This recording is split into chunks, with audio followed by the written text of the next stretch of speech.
Was Peter Strzok involved in coming up with the conclusion that the FBI reached about Russia, whatever involvement they had when they issued a report after the election? That's a question that goes right to the heart of the special counsel investigation, and I don't think it'd be appropriate for me to speculate or comment on that. FBI Director Christopher Wray answering, or perhaps not answering, questions from the House Judiciary Committee today about Peter Strzok, the lead agent on the special counsel's team, who was removed last July after Robert Mueller learned he had sent anti-Trump texts. Let's bring in our panel. Fox News senior judicial analyst, Judge Andrew Napolitano, Molly Hemingway from The Federalist, and Catherine Lucy, White House reporter for the Associated Press. Well, Judge, what do you make of James Rosen's story that led the show about a top Justice Department official meeting with people involved in Fusion GPS and the so-called Russia dossier? And did we learn anything from Director Wray's testimony today about alleged irregularities in the investigations both of Hillary Clinton and Donald Trump? I'll take the easier one first, Chris, which is the second question. The short answer is no. We didn't learn anything from Director Wray. They didn't follow up with aggressive questions. He hid behind the, this is being investigated by the Inspector General, and I can't really comment on it. But as for James Rosen's report, this is a profound story. It is one thing for an FBI agent to dislike or even detest the target. You know, they're pursuing mobsters. They hate the mob. They're pursuing terrorists in Times Square. They're not morally ambivalent about terrorists. It's quite another thing for a senior person in the Justice Department to have secret relationships with one of the instruments used in the political campaign. Quite frankly, I'd never heard of this gentleman before. But even I, who's a bit jaded when it comes to this thing, I'm scandalized by it. You know, when General Flynn pleaded guilty on Friday last week, he pleaded guilty to lying to the FBI, not lying to Mother Teresa. I mean, you don't expect FBI agents to be saints. They are tough people. They have political opinions like the rest of us. But you also don't expect their bosses in the Justice Department, like the number 4 person there, to have some sort of political or perhaps even financial relationship with one of the candidates for president or an instrument that her campaign used. A reprehensible instrument. I want to go back to the other point, though, because a lot of the focus today was on this FBI agent, Peter Strzok, yes, who was removed from the campaign in July after Robert Mueller, removed from the investigation in July after Robert Mueller found out that he had sent anti-Trump texts. You're not troubled by that particularly? No, I am not troubled by that, because I think that, first of all, the statute says that they can have political opinions. The statute says that FBI agents can express political opinions. And quite frankly, this may come as a scandal to a lot of people watching us. Often FBI agents and police really, really dislike the people they're investigating and prosecuting. That's not unusual. But the Rosen story is very troublesome. I hope it's not the tip of an iceberg. If it is, the president's going to be talking to Jeff Sessions about this. This is his Justice Department. These things are happening under his nose. Well, Jim Jordan had a good point, though, about those text messages, saying, you know, it isn't that uncommon for people to have political opinions, even if they're FBI agents. That he was removed for them suggests that, in fact, this was something completely apart from normal political rhetoric. But what was interesting about this hearing is so many of the representatives were trying to dig down into what the actual FBI involvement with the Steele dossier was. And they asked all sorts of lines of questions, like, was the dossier actually used as an impetus to start the investigation into Russia?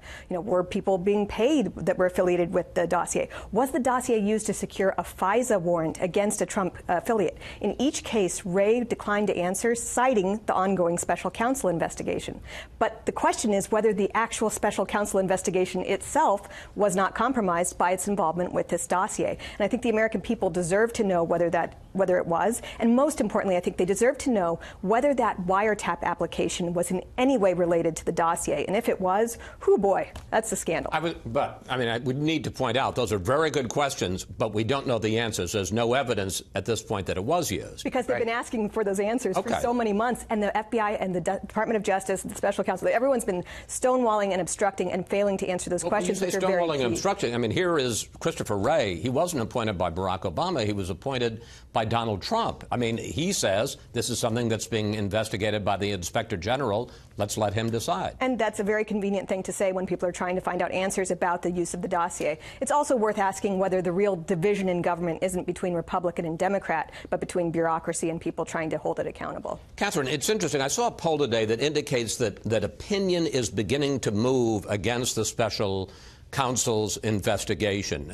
People who are either, not so much that they don't want it investigated, but they don't really care what the result of the investigation is. And what I wonder is, to what degree do you feel there's a concerted effort by President Trump, by congressional Republicans to undercut the special counsel, and that perhaps it's having an effect?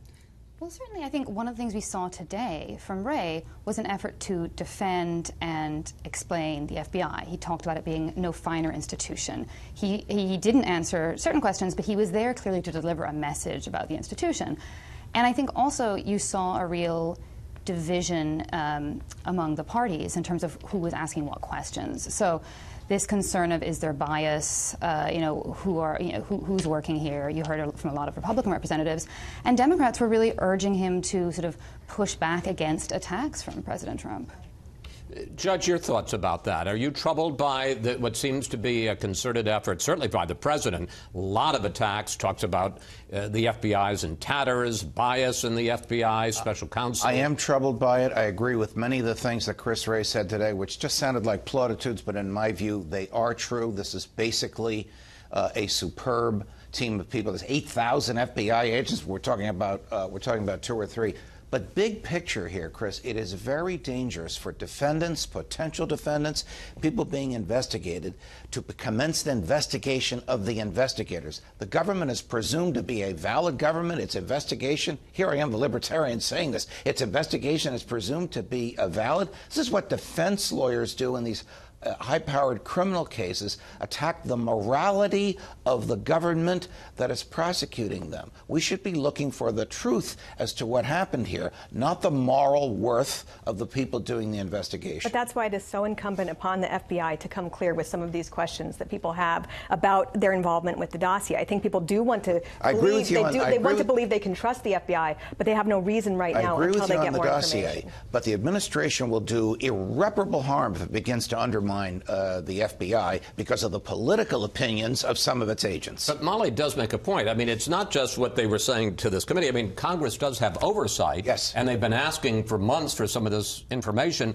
I mean, I'm not sure I understand why it should be classified or not held to find out whether or not the dossier was used to get a FISA warrant to wiretap somebody, a dossier that's largely been discredited now. Chris Wray, if that dossier was presented to the FISA court, the director of the FBI will need the FISA court's permission to reveal that. He knows how to get that, but he's going to have to do that. He can't legally do that on his own because it is. They've been asking for it for a long time. Yes, they have.